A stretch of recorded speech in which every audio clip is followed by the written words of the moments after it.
With Evercade, you can play over 600 games across more than 60 cartridges, and we've been continually releasing new collections for the platform since 2020. If you're new to Evercade, you might not have taken the time to explore some of the games that came out earlier in the system's lifespan, and if you're an experienced veteran, it might have been a while since you spent some time with these games. That's what our Highlight of the Month program is all about. Each month, we'll be picking out an individual game from our back catalogue and showcasing it directly from the Evercade menu. You can play the game for free, even if you don't own the cartridge it's on, until the next Highlight of the Month shows up. It's a chance to catch up on some titles you might have missed, or learn a bit more about some games you might not have played for a while, and it's a great opportunity for the community to all explore a game together at the same time.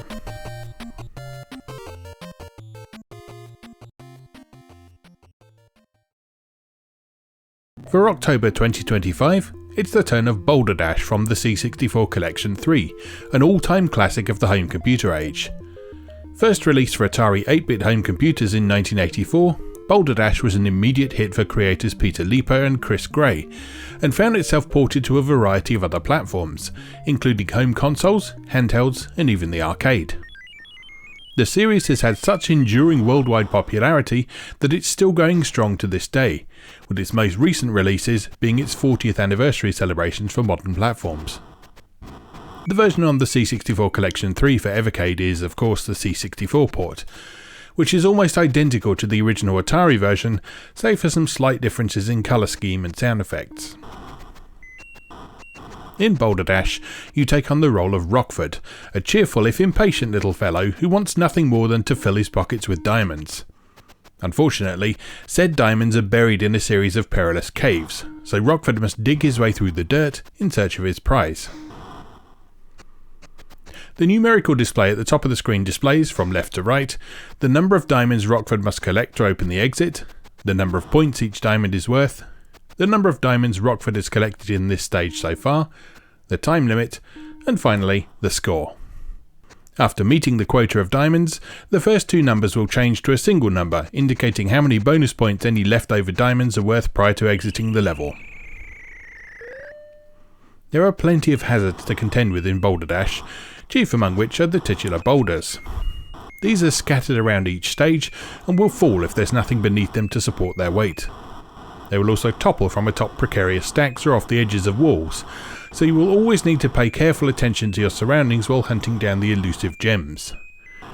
Note that diamonds have the same characteristics as boulders aside from Rockford's ability to collect them. This means a diamond falling on Rockford's head is just as fatal as a boulder. As you progress through the stages, new hazards will be introduced. These include the square-shaped fireflies, which are fatal to the touch, but which can blast holes in walls if you drop a boulder or diamond on them with good timing, but remember to get out of the way of the explosion first. The cross-shaped butterflies are similarly dangerous, but will turn into diamonds when they explode.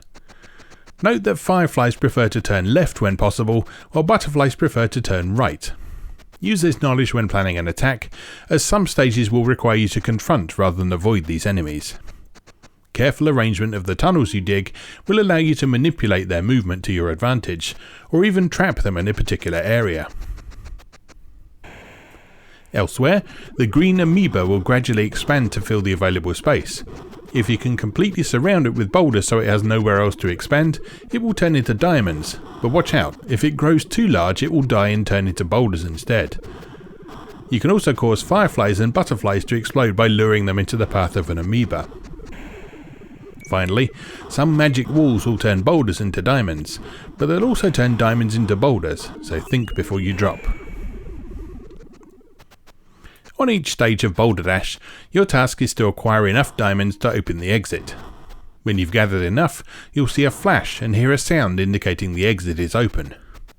You'll then need to find the exit and pass through it before the time expires, and hope you haven't accidentally blocked off access to it with boulders. You'll then get a time bonus based on how many seconds are left on the clock, and move on to the next challenge.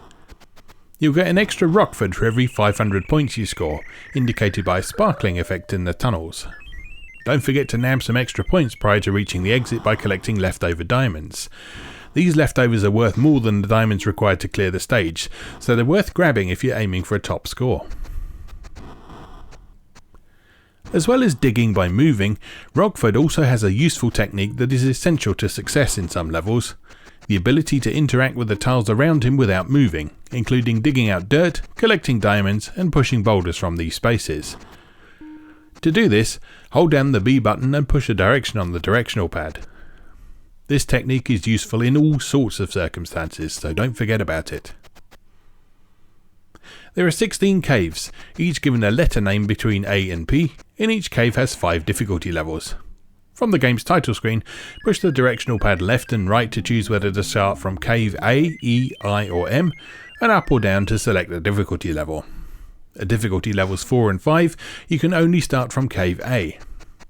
After completing caves D, H, L and P, you will play a short intermission screen with a simple puzzle to solve.